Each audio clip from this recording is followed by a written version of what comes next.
पे कामर लगे छौरी देव घर जाई छी गे।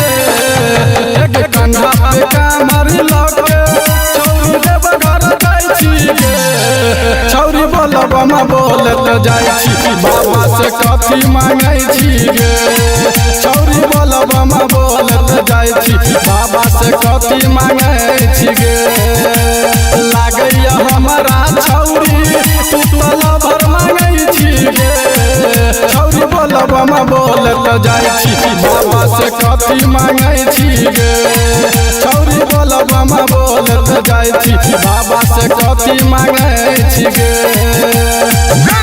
शंकर भगवान की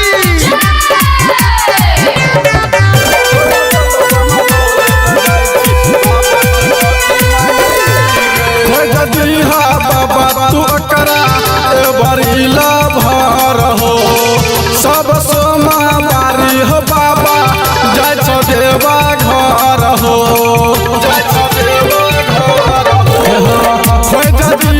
बाबा तू करा बरीला भर हो सब सोमा बारी हो बाबा देवा घर हो।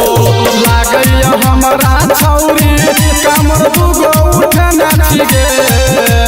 लागैया हमरा छौरी कमर दुगो उठना छी गे। छौरी बोलबम बोलत जाई छी बाबा से कथी मांगै छी गे। छौरी बोलबम बोलत जाई छी बाबा से कथी मांगै छी गे। शंकर भगवान की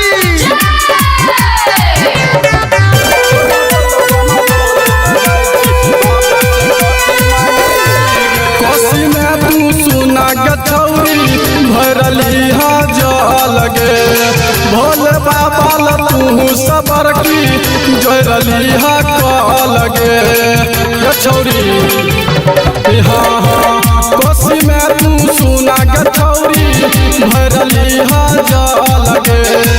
भोले बाबा तू सबर की जोरली हा कल गे। मिथिला से मिलन कहै छो भोला से कथी मांगै छी गे। श्री राम दीवाना कहै छो बाबा से लवर मांगै छी गे। छौरी बोलबम बोलत जाई छी बाबा से कथी मांगै छी गे।